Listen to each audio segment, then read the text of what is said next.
Yeah, but I mean, I think, well, maybe I'm off a little bit now, because I always credited you with kicking the music off in Dallas, so it was actually before Dallas. Oh, yeah, long before then. It was.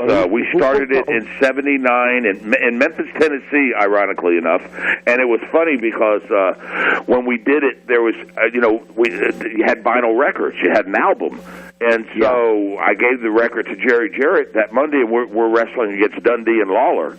And, he brings this custodian, this janitor in and says, just tell him where he needs to, put it. And I'm thinking, oh, God, he's never going to put it on the right, the right song. And we was going to play Give Me Three Steps or something. Tuesday's gone. Lo and behold, to his credit, he did play the right song. And, man, I'll never forget, they twirled the spotlights just like, I won it, and had the house lights down. Never forget looking in that ring, and Jerry Lawler had his arms folded. And you know how he does when he's mad? And I thought, oh, he doesn't look happy. And then the next Saturday on TV, he turned heel on Dundee. So that kind of killed our thing. I mean, he saw the writing on the wall, and then we saw the writing on the wall. We all love Jerry. We know the deal. Hey, I'm going to tell you something about Jerry Lawler. When I was young, I couldn't stand him. That's one of the smartest men that this business has ever seen. Oh, God, first of all, I'll never deny that. I've been around him. And you can't. Jerry is such a nice guy. You can't get upset with him. Right. He's slick. He's smart. Oh, he's extremely slick. But I never got it until later on in life why people wouldn't have trusted us. Now I get it. I wouldn't have trusted us either. We were so friggin' crazy. Or trust anybody. Because when you put somebody on top, they're responsible for your well-being and feeding everybody. Michael, I'm going to say this to you right now. You guys were never afraid to do the favor. Let's be honest. No. Jerry. Well, first of all, if you Jerry was a little difficult to find on the do the favor round. On the return.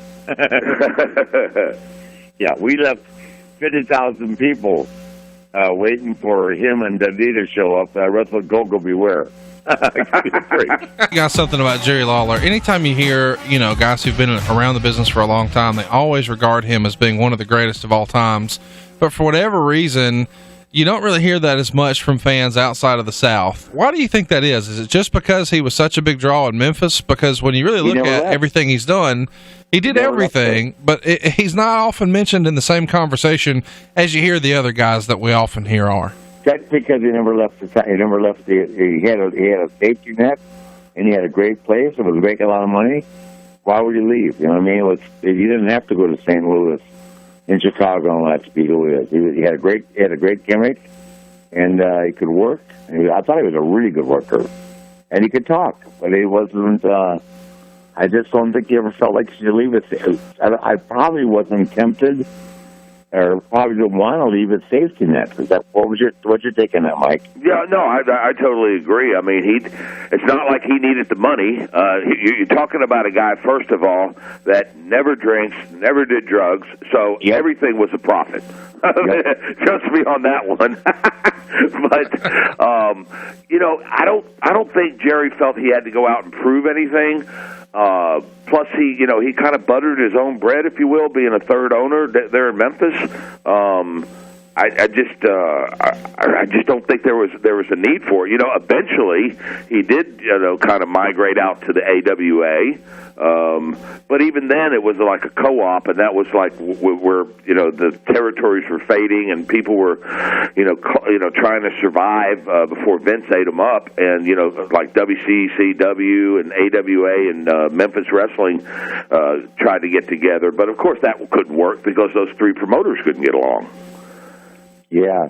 Well, it's funny because to me, Jerry, I understand he worked with Kurt and Zbyszko, I guess, but Jerry would not have been a bad champion, but they wouldn't trust him to give it back. No, which is really, it's unfair to judge Jerry on that subject because that's what they did in Tennessee. They didn't do things by the book. Nobody did. I mean, from Jerry Jarrett to even to Nick Goulet, some of those guys. They just did their own thing, beat their own drum, and did what they wanted to do. So Jerry was brought up in a situation where the what's good for the goose is not always good for the gander. Would you agree with that, Mike? Yeah, I do. I do. I mean, you could only have lived through, working wrestling in Tennessee to know what it was about. Yeah, and that's almost blankets the South in general. I mean, Bill Watts really ran his place like a business. Probably Eddie Graham ran his, and the Crockett's ran it more like a business. But when you talk about Tennessee, Alabama, Northern Florida, Mississippi, it was Katie bar the door. Yeah, exactly. You guys were talking about how clean Jerry's lifestyle is. The only thing that ever messed Jerry up was taking 9 Viagra in 3 days before he had his heart attack. In Aruba. which I have documented. Okay, moving on. Mr. Hayes. That was just to go to church. Somehow arriving in Montreal with a resting heart rate of 140 was